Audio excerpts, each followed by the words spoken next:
Have you ever felt the crushing weight of exclusion, that invisible barrier that separates you from everyone else, leaving you on the outside looking in? Today's story delves into the heart of a young man who knows this pain intimately, a teenager whose physical limitations became the world's excuse to push him aside. But within this tale of rejection lies a powerful message about faith, perseverance, and how a single prayer, whispered from the depths of despair, can ripple outward to transform not just one life, but an entire community. This is a story that might break your heart before it heals it, about how sometimes our greatest limitations become the very foundations of our most profound purpose. Miguel Alvarez sat alone in his wheelchair at the edge of the soccer field, his fingers tightening around the armrests as he watched the other boys play. The late afternoon sun cast long shadows across the grass, and the soccer ball flew between players in red and blue jerseys like a bird in flight. There was a time, before the accident, when Miguel's feet had danced across that same field with a grace that made even the coaches stop and watch. Now, at 17, those same feet lay still beneath a thin blanket, while his heart raced with the phantom memory of movement. "Heads up!" someone shouted, and Miguel instinctively raised his hands as the ball sailed toward him. He caught it with the practiced ease of someone who had once lived and breathed the game. For just a moment, as the familiar weight settled against his palms, he felt like himself again. "Throw it back, will you?" called Thomas Brennan, the team captain, his voice carrying a hint of impatience. Thomas had once been Miguel's closest friend. Now he barely met Miguel's eyes, as if disability might be contagious. Miguel tossed the ball back with a perfect spiral that dropped right at Thomas's feet. The skill was still there, even if everything else had changed. "Thanks," Thomas muttered, turning away quickly. The team resumed their practice session, their coach shouting instructions from the sidelines. Not once did anyone ask if Miguel wanted to join them. Not even for drills, not even to help with strategy. It was as if the wheelchair had made him invisible. Miguel had always kept a silver medal in his pocket, his first tournament victory from when he was 12. Before rolling onto the field today, he had slipped it into his pocket, as he always did, running his thumb over its worn surface. "For luck," his father had always said. Though lately, Miguel wondered if luck had abandoned him entirely. The accident had happened 340 days ago. Not that Miguel was counting. A rainy night, a driver who looked at his phone for just 5 seconds too long, and Miguel's life had changed forever. The doctors had used words like severed spinal cord and permanent paralysis, speaking in hushed tones as if volume could somehow make the diagnosis more or less true. His parents had wept. His younger sister, Sophia, had promised him it would be okay. Only Miguel had remained dry-eyed, too shocked to process what it all meant. What it meant became clearer with each passing day. It meant a new home with no stairs. It meant special transportation to school. It meant physical therapy sessions that left him exhausted and frustrated. And it meant watching life continue for everyone else while his seemed to have stopped in its tracks. "All right, bring it in," Coach Weber called, and the players jogged toward him, forming a tight circle that excluded the boy in the wheelchair without a second thought. Miguel could hear the coach's pep talk, something about the championship game and making their school proud. Once upon a time, those words would have been meant for him too. As practice ended and the field began to empty, Miguel started to wheel himself toward the school parking lot where his mother would be waiting. He had told her he was helping the team as an assistant, a lie that grew heavier each time he told it. How could he admit that he came here day after day just to torture himself with what he could no longer have? "Hey, wheelchair kid." The voice stopped Miguel in his tracks. He turned to see a man he didn't recognize walking across the field toward him. The stranger was tall, with salt and pepper hair and a slight limp that became more noticeable as he approached. "I have a name," Miguel replied, an edge to his voice. The man's eyebrows shot up, and then he smiled. "Fair enough. What is it?" "Miguel Alvarez." "Well, Miguel Alvarez, I'm Coach Daniel Bennett."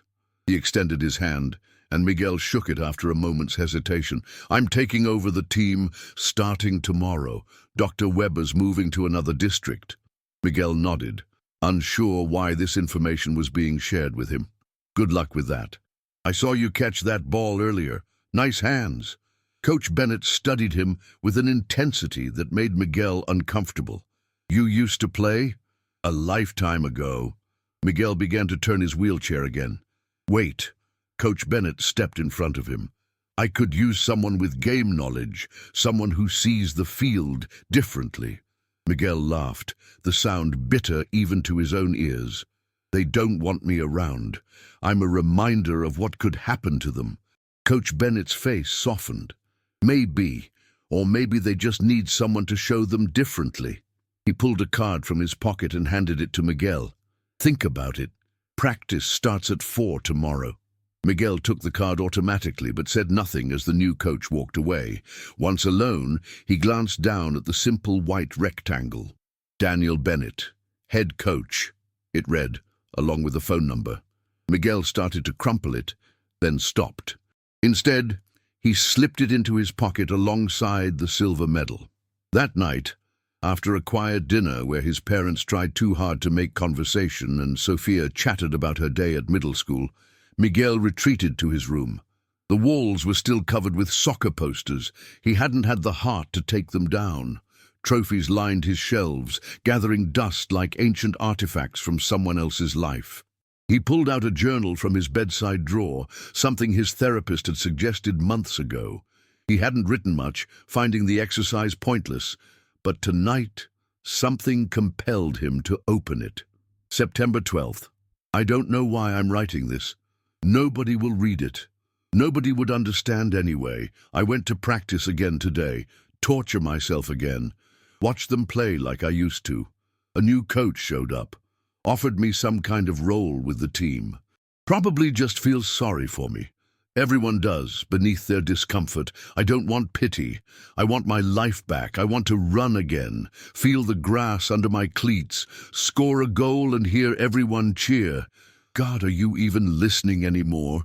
I used to think you had some plan, but what kind of plan is this? What am I supposed to learn from sitting on the sidelines of my own life? If you're there, if you're really there, I need something, anything, just a sign that I'm not forgotten, that this chair isn't all I am now. The team has a championship game in 3 weeks. They'll probably lose. Thomas is a good captain, but a terrible strategist. Hernandez keeps leaving the left side open. Wilson hesitates too long before shooting. I see it all from my wheelchair, all the mistakes, all the missed opportunities, all the things I would do differently if I could. But I can't. So what's the point? Miguel closed the journal, surprised to find his vision blurred with tears. He wiped them away quickly, ashamed even though no one was there to see. Reaching into his pocket, he pulled out the silver medal and the coach's card, placing them side by side on his bedside table. Then, for the first time in 340 days, Miguel Alvarez prayed not out of obligation or habit, but from the very core of his being. "I don't understand why this happened," he whispered into the darkness, "and I'm angry, so angry that it did. But if there's a purpose to all this pain, help me find it. Help me be more than this chair. Amen." The prayer hung in the air, simple and raw and honest. Miguel didn't feel any different after saying it. No divine revelation, no sudden peace.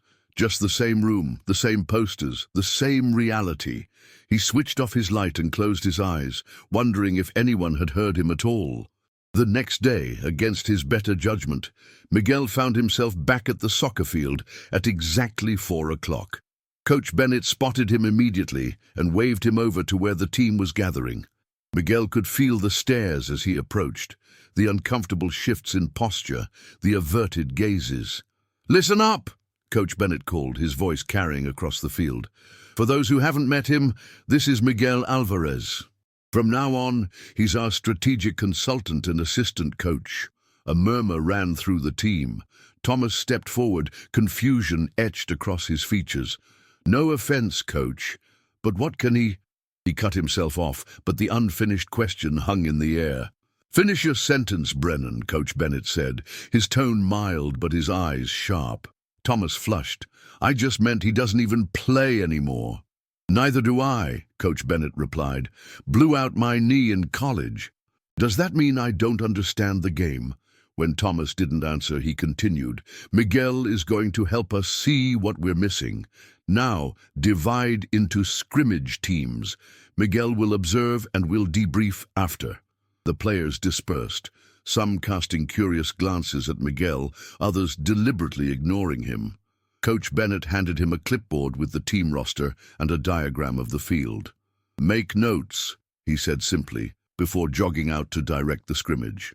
For the next hour, Miguel watched with an intensity that made him forget his circumstances. He saw patterns in the play that even Coach Bennett missed, weaknesses in defensive positioning, opportunities for more effective offensive drives. His pencil flew across the page, diagramming plays and making notes about individual players. When Coach Bennett called them together again, he turned to Miguel. "What did you see?" Miguel hesitated, suddenly aware of all the eyes on him. Then he took a deep breath and began to speak. He pointed out how the midfielders were bunching too close together, how the defenders were leaving gaps that any decent opposing team would exploit. He suggested adjustments to their formation and highlighted individual strengths that weren't being properly utilized. When he finished, there was silence. Then Coach Bennett smiled. "Exactly what I saw too. Let's run it again, with Miguel's adjustments." The second scrimmage was markedly better. Even the most skeptical players couldn't deny the improvement. As they ended practice, Coach Bennett announced, "Miguel will be at every practice and game from now on. Consider his input as valuable as mine." As the team dispersed, Miguel noticed Thomas lingering behind. The team captain approached slowly, his expression unreadable. "That thing you said about me telegraphing my passes," Thomas said. "No one's ever noticed that before." Miguel shrugged. "I've been watching you play since we were 7 years old." A flash of guilt crossed Thomas's face. "Yeah, I guess you have." He shifted his weight from one foot to the other. "So, you're really going to be at all the practices?" "Looks that way." Thomas nodded, then walked away without another word. It wasn't much, but it was the longest conversation they'd had since the accident. As Miguel waited for his mother's car, Coach Bennett approached again. "Good job today." "Thanks for the opportunity," Miguel replied, surprised to find he meant it. "Can I ask you something personal?" When Miguel nodded, Coach Bennett continued, "How long have you been angry at God?" The question caught Miguel off guard. "What makes you think I'm angry at God?" "Because I was too." Coach Bennett gestured to his leg. "ACL, MCL, and a shattered dream of playing professionally. I was 20 years old and thought my life was over." "At least you can still walk," Miguel said, immediately regretting the bitterness in his voice. "True. And that's why I'm not going to feed you some line about how I understand what you're going through. I don't. No one does except you." Coach Bennett's eyes were kind but unflinching. "But I do understand what it's like to have the one thing you love most taken away. And I know that sometimes God's purpose isn't revealed until we stop fighting against what we can't change and start working with what we can." Before Miguel could respond, his mother's car pulled up. Coach Bennett gave him a nod and walked away, leaving Miguel with questions he wasn't ready to answer. The next 2 weeks fell into a pattern. Miguel attended every practice, his strategic insights gradually earning him the respect of most team members. Even Thomas had begun to seek out his advice, their childhood friendship slowly re-emerging through their shared love of the game. The championship loomed closer, and with it, a growing sense that perhaps Miguel had found a new place for himself in a world that had seemed determined to leave him behind. It was during the final practice before the championship game that everything changed. The late afternoon sun slanted across the field, painting the scene in golden light. Miguel sat in his wheelchair at the sideline, watching as the team ran through their final drills. His silver medal was in his pocket as always, a talisman connecting his past to this unexpected present. The image was striking. Miguel in his wheelchair, wearing a faded grey t-shirt that hung loosely on his frame, his dark hair catching the sunlight. Behind him, the team practiced in their vibrant red and blue uniforms, the soccer ball moving between them in practiced patterns. The contrast between stillness and motion, between observer and participant, was stark, yet somehow harmonious. Miguel's expression was intent, focused, his hands resting on the wheelchair's armrests as he absorbed every detail of the game unfolding before him. "Alvarez!" Coach Bennett called, beckoning him over to where the team was gathering for a water break. "Tell them about that corner kick strategy we discussed." Miguel wheeled himself over, now comfortable addressing the team.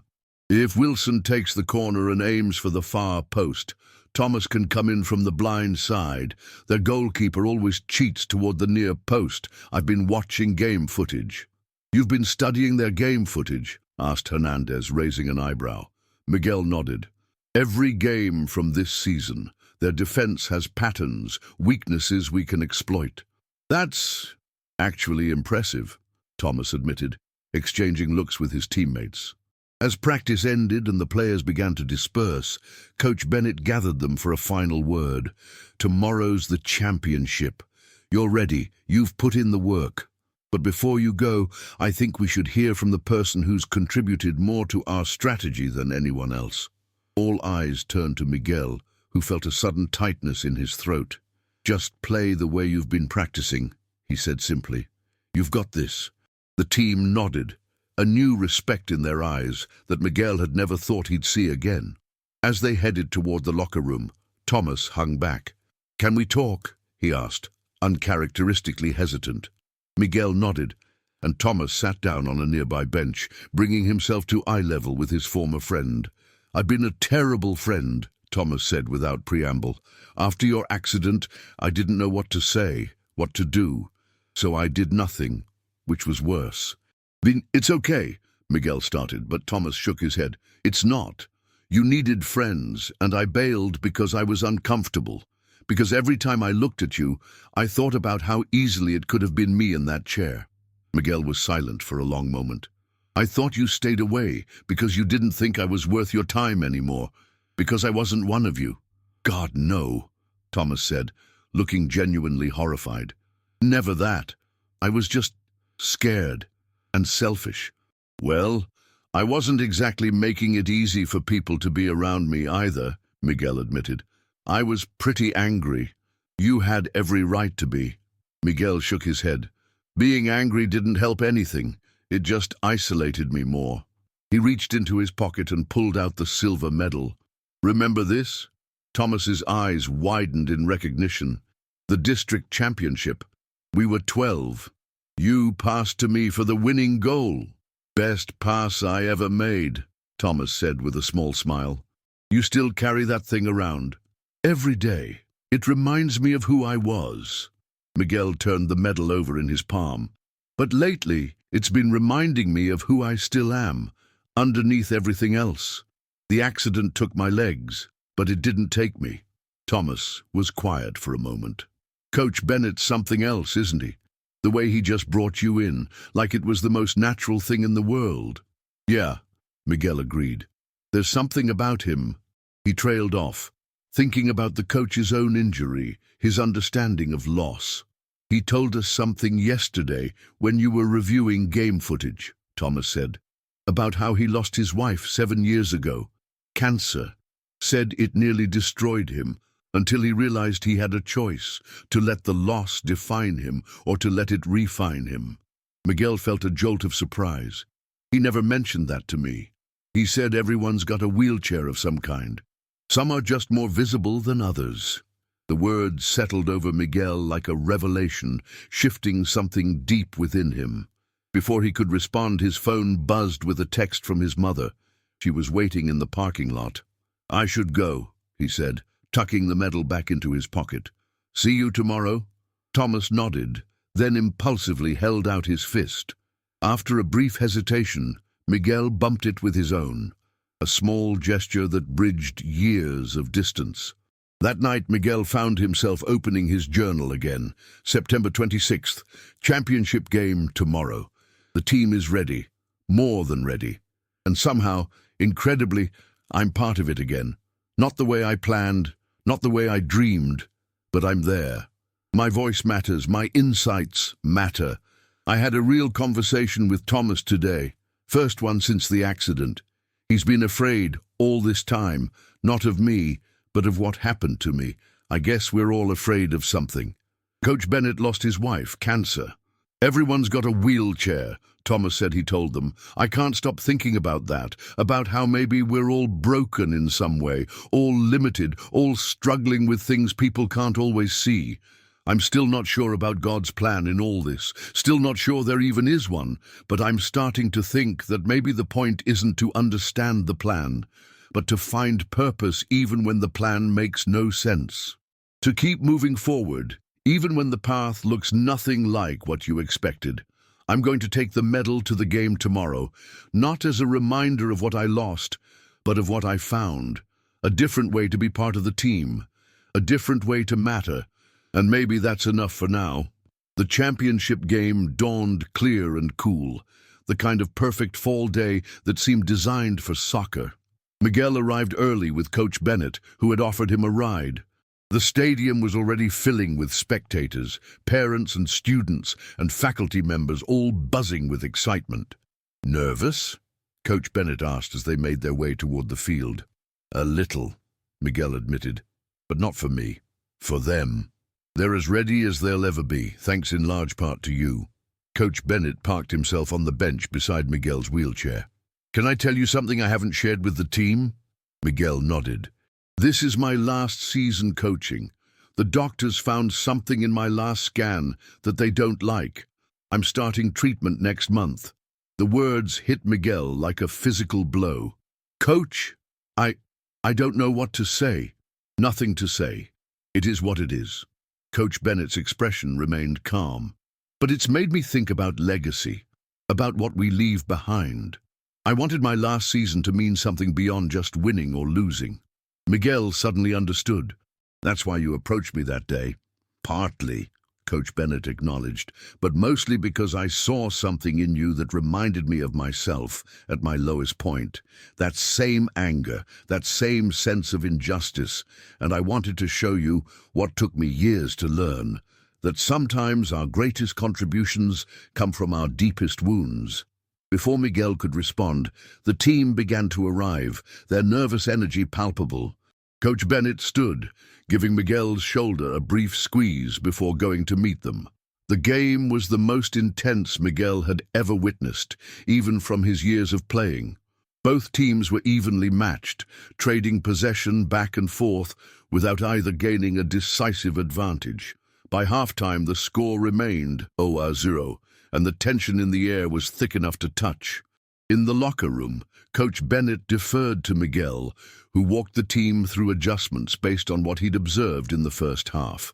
They listened with a focus that would have been unimaginable just weeks ago, nodding as he diagrammed plays on the whiteboard from his wheelchair. They're vulnerable on counterattacks, Miguel concluded. And Thomas, remember that corner kick strategy we practiced? It's time. The second half began with renewed intensity. The opposing team scored first, a beautiful shot that curved just beyond their goalkeeper's reach. The crowd groaned, but Miguel remained focused, watching for patterns, weaknesses, opportunities.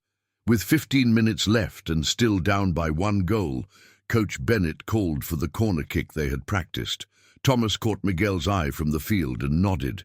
The ball soared exactly where Miguel had predicted, and Thomas appeared seemingly out of nowhere to head it into the net. Tie game.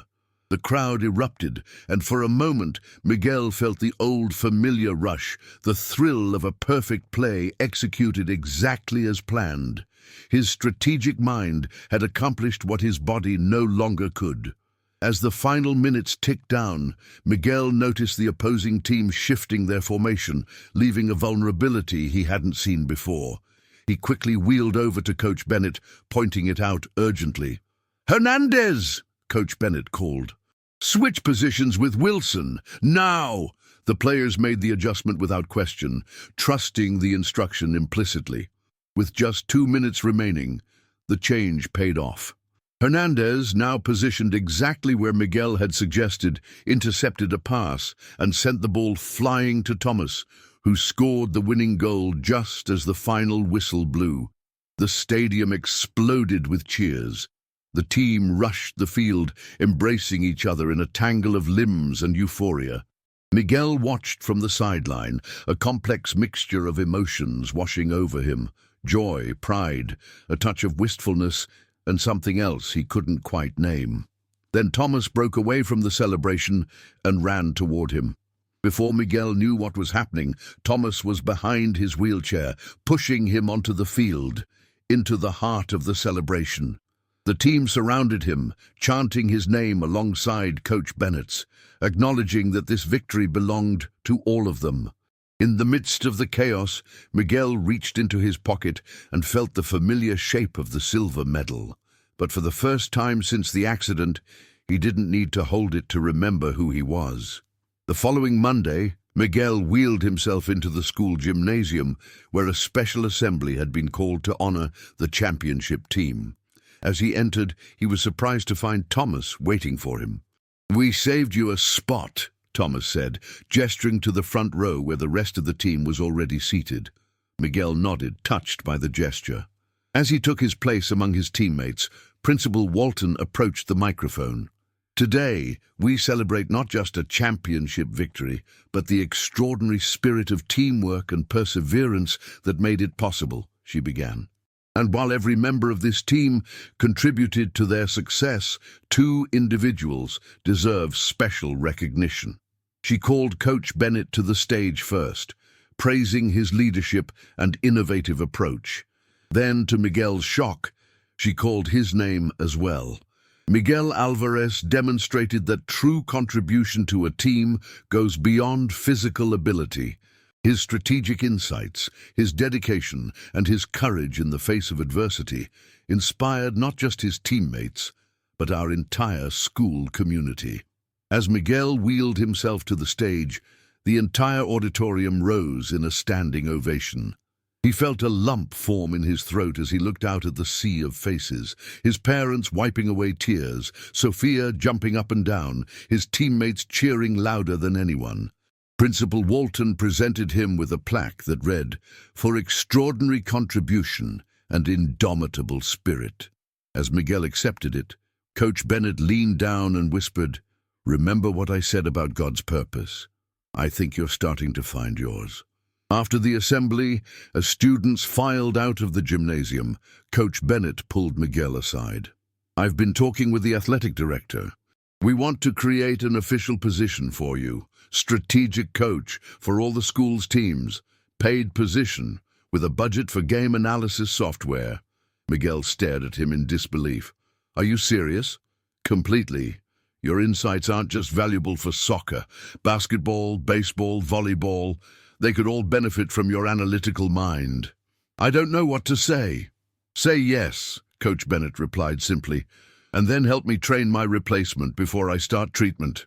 Miguel felt his chest tighten with emotion. "You're going to beat it, Coach, whatever it is."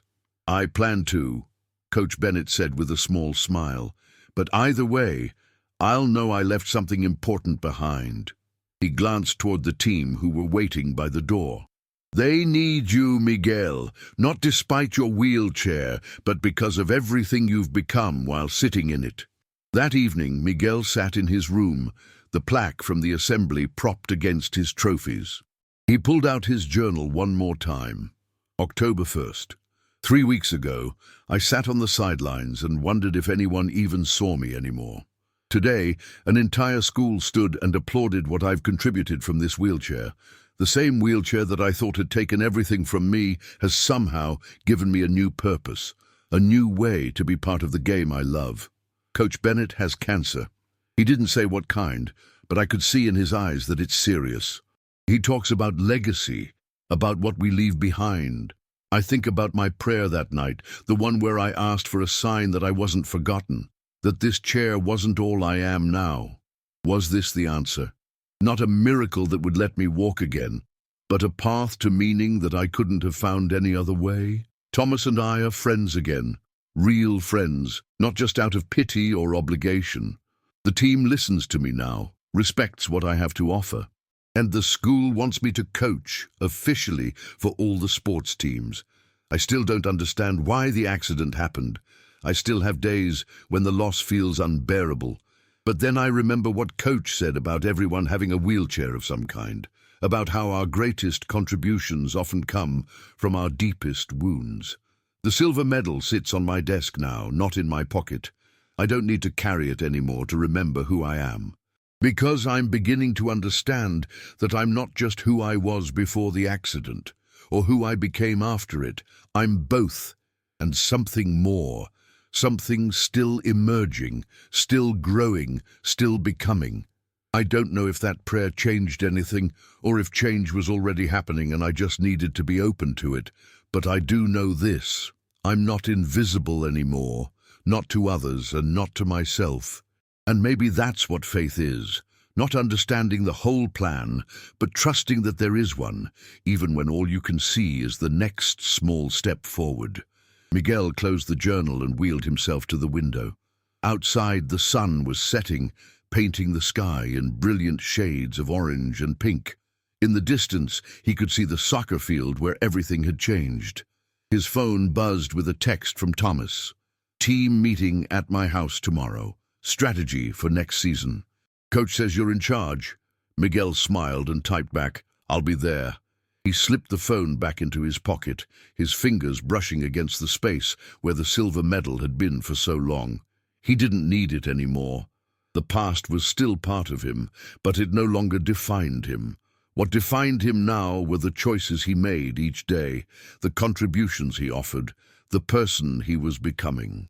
As night fell, Miguel Alvarez sat in his wheelchair, the same wheelchair that had once seemed like the end of everything important, and felt, for the first time in a very long time, that he was exactly where he was meant to be.